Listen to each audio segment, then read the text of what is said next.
En definitiva, aquí, no sé si se oye bien, voy a poner de pie para ver especialmente a los del fondo. Realmente la pasión que a uno le ha movido toda su vida es la educación y bueno, pues eso creo que lo compartimos con muchas personas, ¿no? Estemos en una editorial, en una universidad, en un colegio o en una educación social, en un barrio de cualquier lugar del mundo, ¿no? Bien, como ya estamos suficientemente agradecidos, yo voy a hablar durante 45 minutos sobre el tema que se me propuso cuando se me convocó para esta sesión. Y el título que tenéis en la pantalla es exactamente el que me pidieron, no sé si desde el fondo lo veis muy bien, y si no, yo creo que poco a poco con la exposición se irá clarificando. Ser docentes en tiempos de cambio. Y a mí me gustaría desarrollar y compartir este proceso de pensamiento con todos vosotros a partir de estos 4 puntos. En definitiva, cuando a uno le piden que comunique lo que piensa, lo primero que tiene que hacer es comunicar su proceso de pensamiento, porque esto no es una conclusión matemática. Esto es que a ti te proponen una cosa y tú te pones a pensar sobre ello. Por tanto, lo que os pueda servir de lo que os voy a decir es fundamentalmente aquello que mejor resuene en vuestra situación.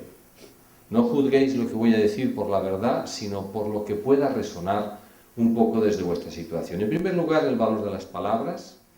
En segundo lugar, me voy a permitir un elogio de la incertidumbre. En tercer lugar, vamos a acudir a las lecciones de la evolución.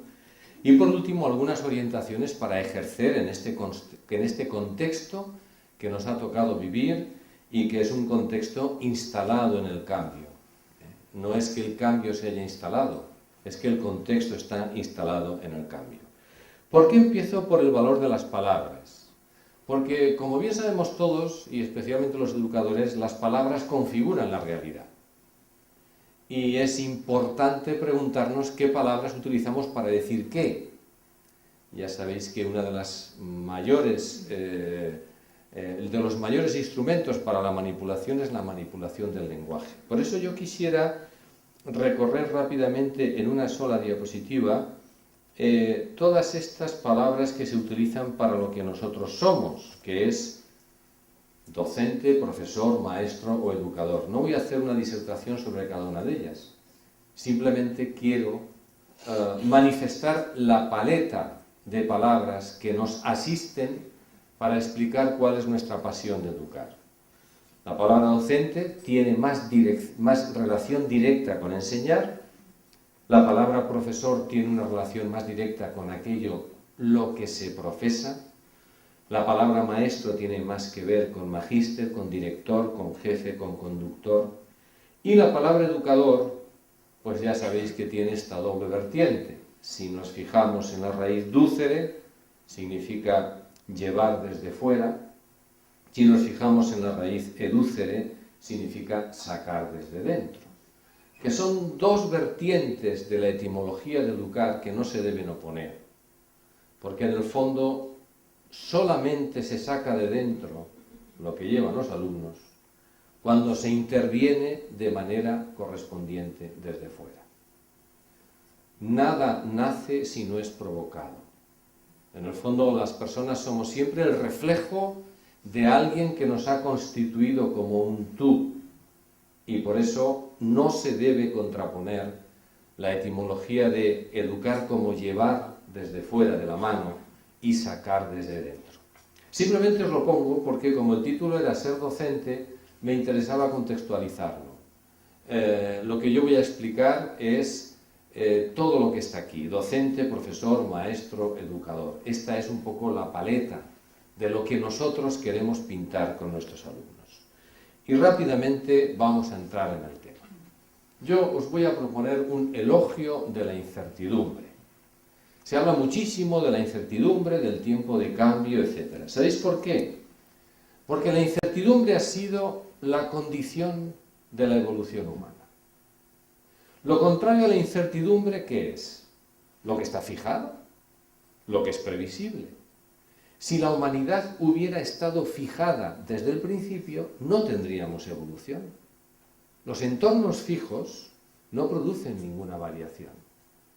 Y en el fondo, para nosotros, a mayor incertidumbre, mayor posibilidad de no repetición y, por tanto, mayor posibilidad de creatividad.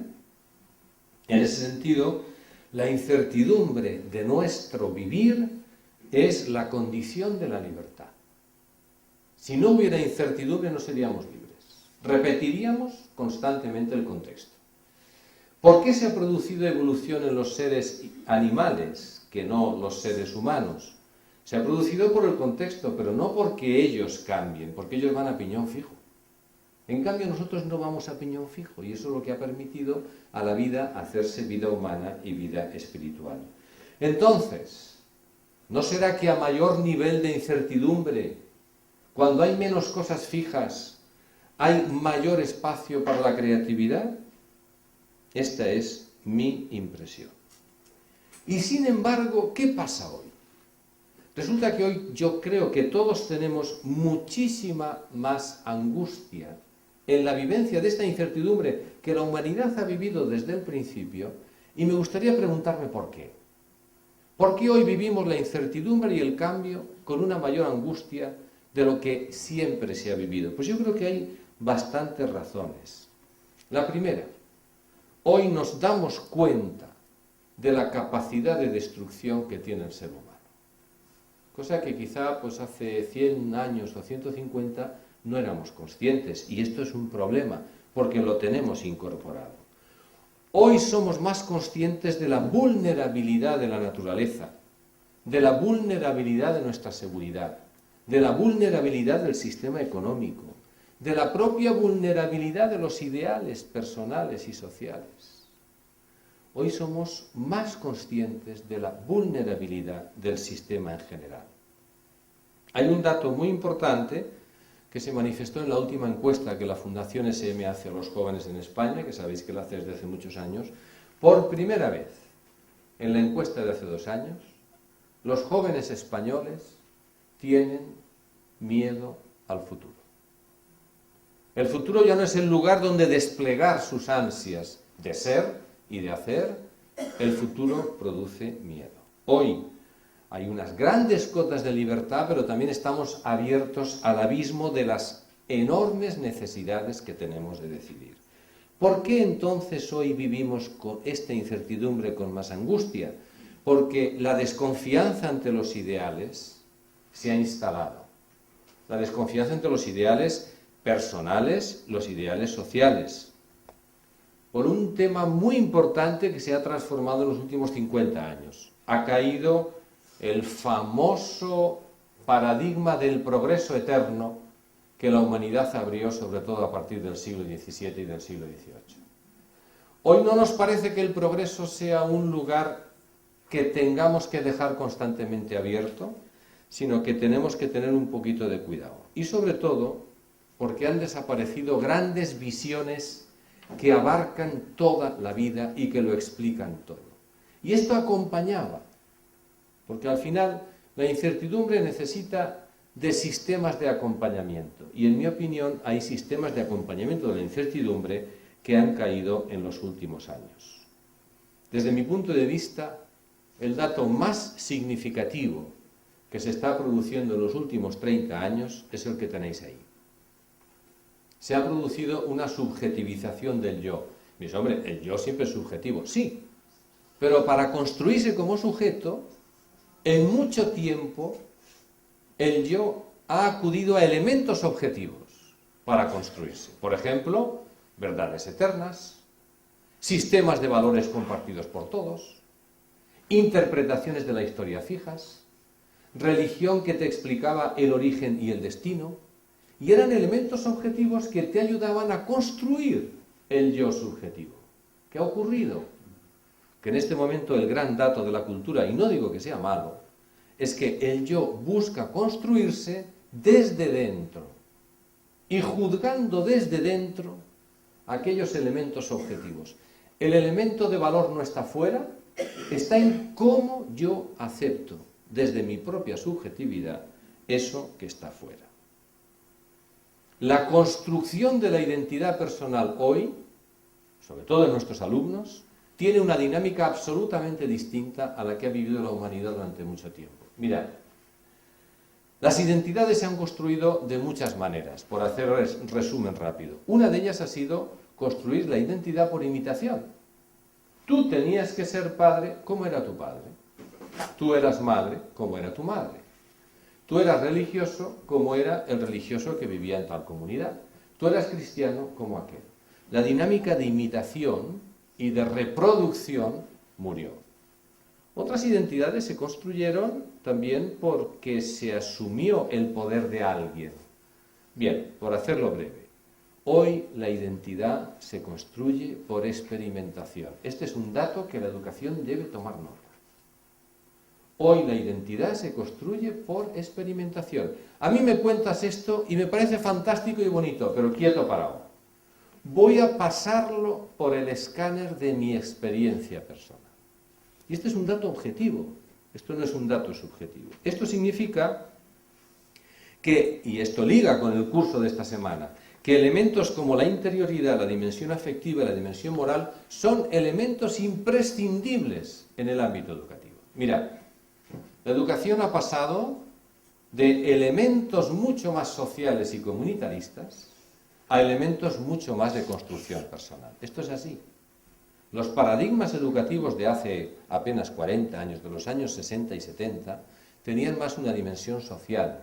Hoy los paradigmas educativos, y por eso estáis aquí esta semana hablando de los temas que vais a hablar, que tienen que ver con inteligencias múltiples y vida emocional, están mucho más dirigidos a la construcción de la persona. Bien, ¿elogio de la incertidumbre? Sí. ¿Por qué? Porque vivimos una tonalidad epocal un poco extraña, ¿no? O sea, la época que vivimos es un poco extraña. De repente te ves a unos señores que hace 44 años dieron un concierto y ahora vuelven a dar el mismo concierto, que se llaman los Rolling Stones y que son todavía mucho más mayores que yo. Y ahí están. ¿Y cómo es posible que esto permanezca? Y sin embargo, otros son mucho más efímeros. Vivimos una tonalidad un poquito más extraña. Pero hay un dato fundamental de este siglo XXI y es este. El sistema económico no está en crisis y manda mucho. Siempre ha mandado mucho, pero hoy manda mucho más. Porque los otros poderes de balance, como es el poder político, o es el poder de la ética, o el poder de la religión, están un poquito disminuidos. Y este dato es importante para entender la sociedad. Mirad, esta tonalidad epocal, en lo personal que vive, subjetivismo, relativismo y afectivización. Y cuando digo relativismo lo digo en la línea que comentaba antes. Es el sujeto el que examina las propuestas de sentido y las pasa por su juicio y esta sí y esta no. Por eso puedo tener una identidad a veces fragmentada y a veces un poco sincrética. Porque de la religión me quedo con esto, de la ética con esto y del compromiso político con nada. Y entonces construyo la identidad. Por tanto, en lo personal, subjetivismo, relativismo, afectivización. ¿Qué ocurre en lo social? Un fenómeno brutal de la situación actual. El apoliticismo se ha convertido en desafección institucional. Este dato es muy importante en la juventud. ¿Qué significa la desafección institucional? Que la institución de la Iglesia no me sirve para mi vida cristiana. Que la institución política no me sirve para organizar la sociedad. Que la institución sindicatos no me sirve para mi reivindicación laboral.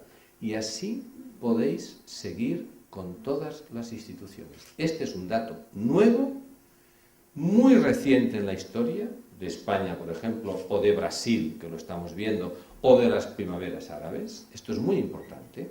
En lo social se está produciendo un apoliticismo que deriva en desafección institucional y esto es un problema. Porque nuestros derechos humanos están reflejados en una institución. Y la Constitución será criticable, pero es la que nos da la fuerza de la convivencia. Y en tercer lugar, ¿qué ocurre en lo económico? Pues mirad, la absolutización del sistema económico, que está regulado por sí mismo, Es el sistema económico el que regula la prima de riesgo.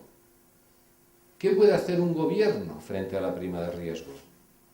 Ajustar su gasto, pero no puede dominar a la prima de riesgo. Y esta absolutización del sistema económico no solamente es real en la vida de los pueblos y de las sociedades y de las personas, sino que además tiene una derivada muy importante. Hoy el sistema económico, como explica bien Vicente Verdú, de una manera, digamos, bastante clara, ha pasado de ser un sistema de producción de bienes para vivir bien a un sistema de producción de sensaciones para dar sentido a la vida de las personas. La gente no va a la iglesia los domingos, pero va al centro comercial. Y en el fondo el sistema está produciendo modos de vida. Y la gran novedad del sistema económico es que se está apoderando de elementos de sentido de las personas, porque apoderándose de propuestas de sentido, crea productos, crea necesidades. Este paso del sistema económico que se ha producido a finales del siglo XX y principios del siglo XXI es muy importante para la educación. Por tanto, y concluyo el elogio de la incertidumbre, hoy la batalla es cultural. La educación tiene la obligación de retomar la batalla cultural, no tanto la batalla política, entiéndaseme lo que quiero decir. En algún momento la educación pretendió incluso tener una parte de manifestación política. Hoy la educación tiene que retomar la batalla cultural, porque el sistema económico se ha convertido en agente cultural. Es el sistema económico el que se produce, el que está manejándose como agente cultural. Un solo paréntesis para introducir el tema de las nuevas tecnologías de Internet y del mundo digital. En el mundo digital, la influencia del sistema económico es todavía mayor que en el mundo analógico.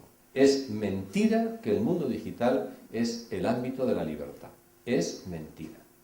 Y si alguien no se lo cree, que lea un libro que se llama, ahora no me acuerdo cómo se llama, Parásitos, que ha salido muy recientemente, donde se hace toda una descripción de cómo el mundo digital, tanto en la parte de las conexiones y de los buscadores como en la parte de la tecnología, están en manos de los intereses económicos como no podía ser de otra manera. Pensar que Google es libre es pensar que yo soy un muchacho de 15 años. Google no es libre. Google tiene sus intereses, etc. Y lo digo porque eso es lo que está creando comportamientos culturales. Y es simplemente un ejemplo para reforzar esto. Bien, el valor de las palabras, el elogio de la incertidumbre, las lecciones de la evolución. Mirad, si la incertidumbre ha sido el lugar donde la libertad humana ha ido actuando para desarrollar su evolución, esto tiene una lectura estrictamente, digamos, de la historia de la humanidad y de la historia de la vida o de la historia de la materia. Frente a la incertidumbre hay tres grandes modos de afrontamiento. La materia inerte, ¿cómo afronta la incertidumbre? Por ejemplo, una piedra. Una piedra, entonces la incertidumbre que es que viene el río y viene el agua. Al final, ¿la piedra qué hace? Resiste. La materia inerte resiste. Ahí está la montaña y van llegando los vientos, va llegando la arena y la montaña se va desgastando, pero ahí está la montaña. La materia inerte frente a la incertidumbre, resistencia. Pero además, en la naturaleza existen los seres vivos, que es un pasito más. Los seres vivos, ¿cómo resisten o cómo afrontan la incertidumbre? Por dos métodos, la adaptación y la evolución. Entonces el ser vivo tiene una reacción frente a la incertidumbre que le va llevando a una cierta supervivencia o sobrevivencia, llamadlo como queráis. Pero en la historia de la humanidad apareció una cosa que son los seres cultos, que somos nosotros. Esperemos que todos seamos seres cultos. ¿Cuál es la diferencia entre el Homo sapiens y los seres vivos y la materia inerte? Pues que aquel Homo sapiens, que parece que todos nacimos en África, de repente un día descubrió que cada 12 lunas llegaba el frío. Y entonces dijo, hombre, estamos en la luna número 8, va a llegar el frío, me voy a las cuevas. El ser culto, ¿qué hace frente a la incertidumbre? Lo que hace es, conoce y anticipa por un proyecto. Y así nació la humanidad. Empezó a conocer lo que ocurría y fue capaz de, a partir de ese conocimiento, crear un proyecto que de alguna manera le diera la superioridad sobre la incertidumbre. La humanidad ha crecido porque conociendo se ha anticipado por medio de proyectos. Y así es como ha nacido la cultura, así es como nació la ropa, así es como nacieron las pinturas, así es como nació el arte, así es como nació todo.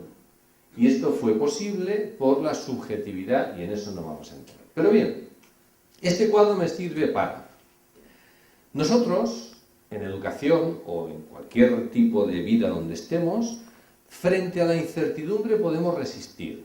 ¿Sabéis cuál es el final de la resistencia? Ser granito de arena en la playa. Bellas, preciosas, pero la resistencia no produce más que la caída. Cayó Sagunto, cayó Numancia, cayó todo. Cayó Masada, todas las resistencias acabaron cayendo. Podríamos hacer una adaptación y una evolución, pero ¿sabéis qué ocurre? Que entonces nos mimetizamos con el cambio. Y entonces nuestra actitud es, ¿dónde está el cambio? Me apunto. ¿Ahora qué novedad viene? Esta, ahí estoy yo. Craso error, como vamos a ver después. El auténtico modo de afrontar la incertidumbre es acumular mucho conocimiento, construir un proyecto y establecer anticipación. Vamos a profundizar un poquito en esto. Ya sé que suena raro, pero para afrontar la incertidumbre tienes que salirte de la adaptación y hacerte independiente. Tienes que separarte de la situación donde estabas. Porque si no te separas de la situación donde estabas, no vas a ser capaz de crear un proyecto. Se progresa en la incertidumbre si se gana independencia con respecto al entorno. Quiero explicar esto. El que está completamente mimetizado con el entorno morirá cuando muera ese entorno.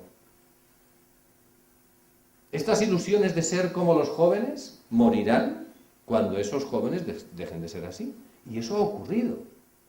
Ha habido proyectos educativos tan pegados a la propia realidad que cuando esa realidad ha desaparecido han muerto. ¿Por qué? Porque estaban mimetizados. Hace falta un espacio de independencia y de separación con lo que está pasando.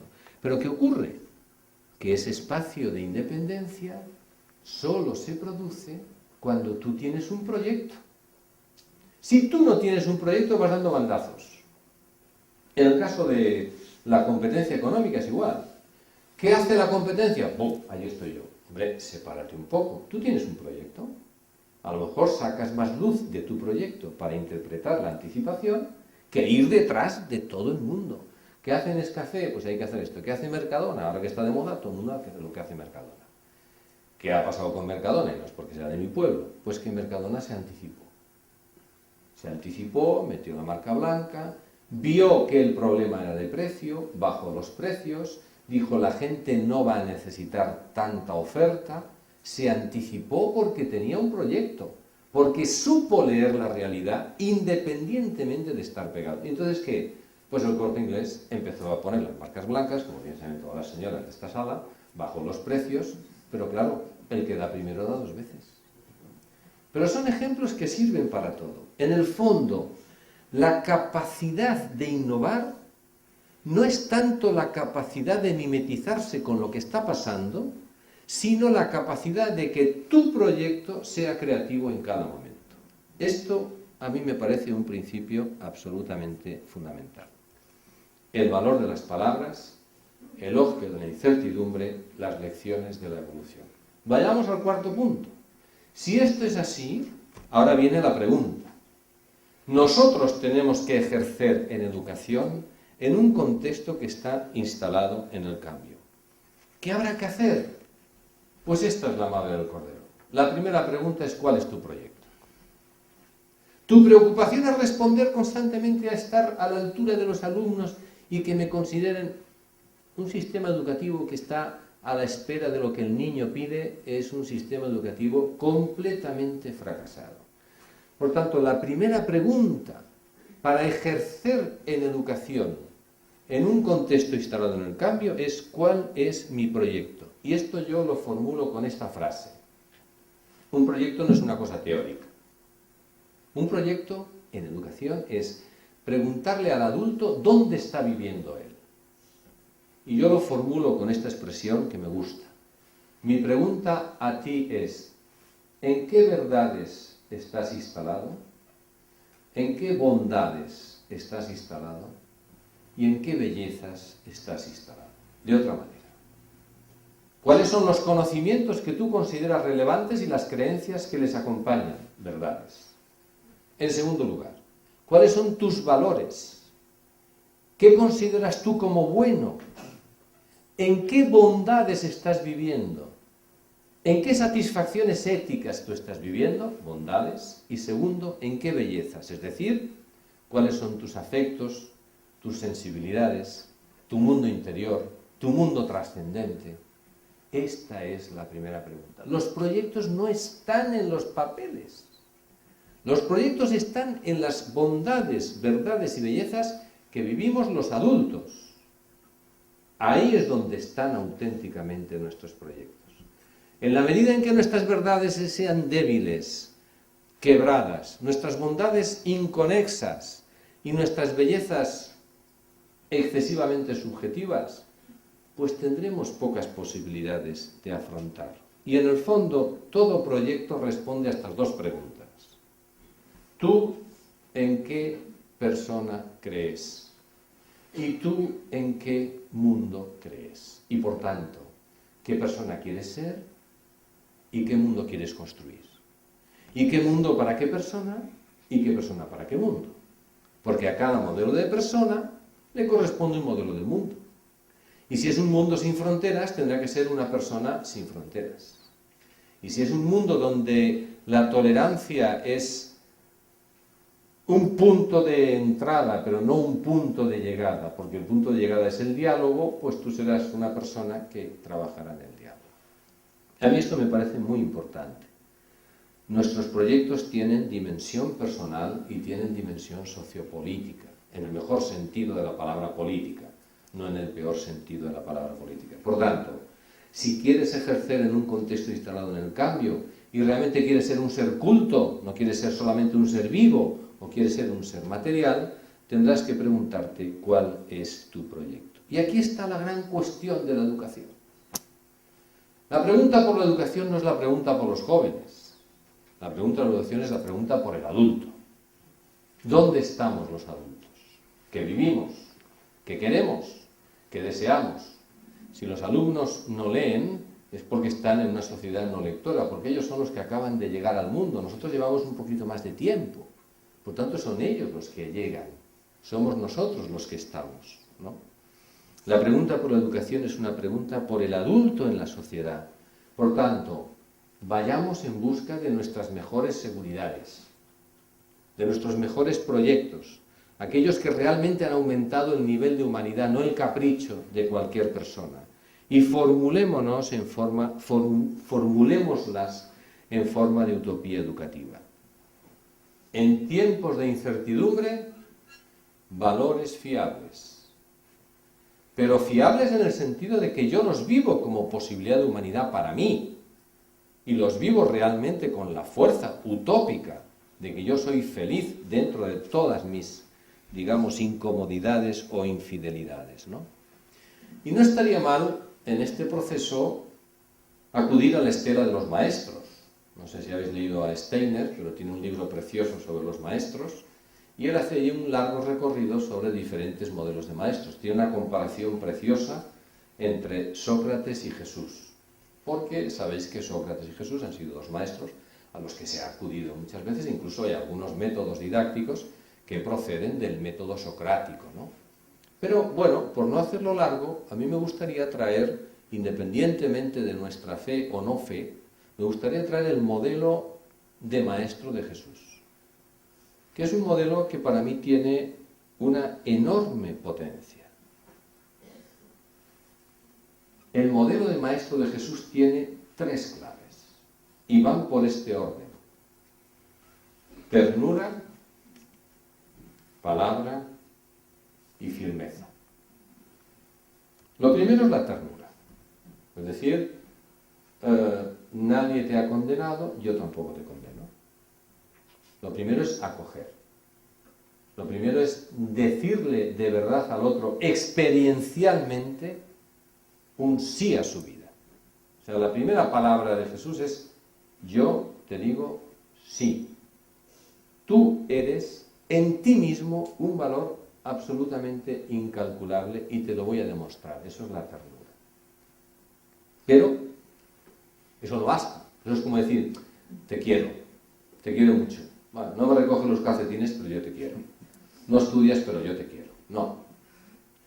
Cuando Jesús ha manifestado al otro de verdad experiencialmente que lo acepta radicalmente, viene la palabra.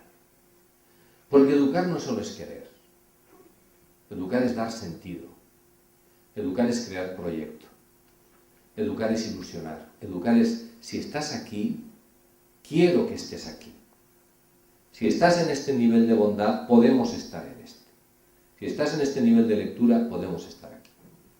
Eso es la palabra. Y la palabra no es una palabra de obligación, es abrir un proyecto atractivo. Estamos llamados a más. Y cuando hay ternura y hay palabra, hay firmeza. Y la firmeza es: si vamos a iniciar este camino, hay que recoger los calcetines. Es que no, hay que recoger los calcetines. Es que si estamos en este camino de lectura, hay que leer todos los días. ¿Ves cómo papá y mamá leen? Vamos a leer todos los días. Ese es el camino de la firmeza. Este triángulo de ternura, palabra y firmeza que se retroalimentan constantemente, para mí es la clave del modelo, insisto, independientemente de que nosotros tengamos fe o no tengamos fe en Jesús, es un modelo educativo de primer orden. Nadie, en todo lo que yo haya podido leer, que desgraciadamente no es todo lo que uno desearía, nadie, ningún personaje de la historia, ningún gran maestro, ni siquiera Sócrates, y bueno, porque ya no hay tiempo, sino la comparación de Sócrates y Jesús es muy interesante, ¿no? Tenemos un modelo perfecto de equilibrio entre ternura, firmeza y palabra. Solamente él fue capaz de manifestar un amor incondicional al mismo tiempo que sacaba a la persona a un proyecto nuevo. Yo creo que esto en tiempos de incertidumbre es bien interesante. Y por ir concluyendo, en este contexto de incertidumbre, ¿cuáles podrían ser algunas de las características? Yo aquí he puesto profesor, podríamos poner docente, podríamos poner educador, podríamos poner maestro, como decía en la primera diapositiva, como queráis. Mirad, la primera característica imprescindible para ser docente, educador, profesor en un tiempo de incertidumbre es esta: el cultivo de la autoestima en el seno de un proyecto personal. La primera pregunta es por el adulto. Tenemos que situarnos en aquellos elementos que nosotros consideramos que nos dan la vida. Es imprescindible. Esta es la primera condición. Y yo he puesto la palabra autoestima con una cierta intención, porque creo que los educadores a veces no tenemos la suficiente autoestima, ¿no? O sea, yo creo que la educación recibe siempre mensajes un poquito contradictorios y sobre todo muy machacantes, ¿no? El otro día me hicieron una entrevista en la revista, no sé, en el periódico Magisterio, ¿no? Se llama Magisterio o Escuela, no sé qué, y me pusieron un titular que yo no lo dije explícitamente, pero me pareció muy bueno: estoy harto de los gurús que dicen que tenemos una escuela del siglo XIX. Es mentira. Pero esto lo dicen los gurús de la tecnología y de los iPad y tal. No tienen ni idea de educación, ni se han batallado con un chaval de infantil, ni saben lo que es un niño de tercero de secundaria, pero vienen a los educadores a decirnos que tenemos una escuela del siglo XIX. Es mentira. Nosotros tenemos una escuela del siglo XXI, con todas las mejoras que haga falta, ¿no? Nosotros tenemos que recuperar nuestra autoestima desde nuestro proyecto personal. Porque si no, ahora viene una nueva ley de educación, y no voy a entrar en el tema, pero, bueno, la ley de educación empieza diciendo que somos unos fracasados. No somos unos fracasados, oiga. El sistema educativo español no es un fracaso, necesitará reformas. Pero cuando el frontispicio de una ley, no sé si leísteis la primera introducción de la LOMCE, ahora la han cambiado, pero la primera introducción de la LOMCE, si nosotros en lugar de educadores fuéramos abogados, hubiéramos salido a la calle a decirle al señor ministro, oiga, no me insulte de esta manera. Porque todo el preámbulo del primer proyecto de la LOMCE era poner a parir al sistema educativo. Oiga, tampoco es así, ¿no? Necesitamos autoestima, porque el contexto nos agrede. Nos agrede de dos maneras. Sobreexigiéndonos lo que el contexto no hace, graso error. Y en segundo lugar, nos agrede porque nos exige resultados que no son a veces comprobables. Y un sistema educativo que lo que quiere es comprobar directamente los resultados, se equivoca. Por eso nosotros tenemos que recuperar nuestra autoestima, pero no porque seamos los mejores del mundo, que en general, bueno, si nos dedicamos a la educación muy malos no somos, os lo aseguro, ni tenemos tampoco tanta visión económica, ¿no? Pero sobre todo porque estamos instalados en un proyecto personal. Esto me parece muy importante. Y por tanto, también tenemos que cultivar nuestro autoconocimiento. No nos tenemos que dejar llevar por las apariencias, nuestro propio autocontrol. Tenemos que recuperar reacciones que sean más objetivas, más profesionales, a veces no tan viscerales. Esto se exige a todos los profesionales y se nos debería exigir. A veces nuestras reacciones son muy viscerales y tampoco se trata de eso, ¿no? No sé si me explico, creo que sí, ¿no? Tenemos que practicar la perseverancia de la creatividad, no la creatividad solamente. ¿Sabéis por qué digo esto? Porque a veces se confunde la creatividad con, bueno, pues hoy voy a hacer una maravilla, mañana haré otra maravilla y así tengo a los niños contentos. No. La creatividad es una cuestión de perseverancia.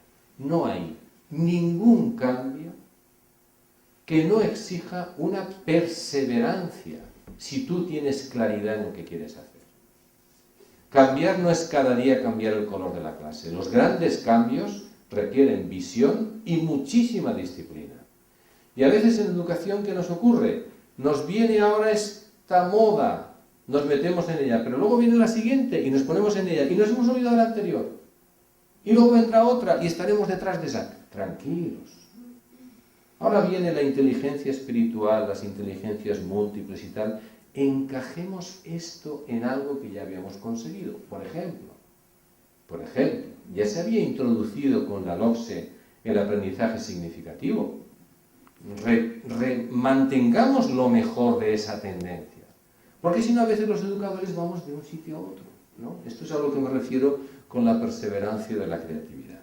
Cuarto, que pongamos en práctica la empatía como modo de situarnos en el mundo educativo. La simpatía es una emoción. ¿Me caéis simpáticos o no me caéis simpáticos? Es una emoción. La empatía es un trabajo. La empatía es exigible. Es exigible la empatía, que es un esfuerzo profesional consciente y disciplinado de un itinerario hacia la comprensión del otro. Y la empatía es exigible a un educador. Como es exigible a un señor que está atendiendo al público que tenga paciencia.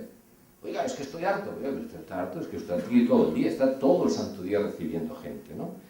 Y a veces con capacidad para motivar. Yo solamente quiero decir una cosa. La motivación no es entusiasmar. La motivación, y lo dejo en un titular solo, es encontrar el punto más cercano entre la vida de mis alumnos y lo que yo quiero comunicar. Eso es motivar. Si el punto más cercano está muy distante, craso error. O es que eso no les sirve para la vida, o es que tú no conoces su vida bien.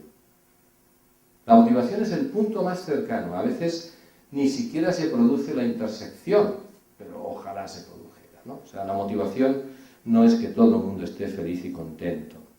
Bien integrado en proyectos comunes. Esta es una de las características que yo creo que ya hemos descubierto. Es absolutamente imposible. La famosa frase de Marina de la tribu es muchísimo más.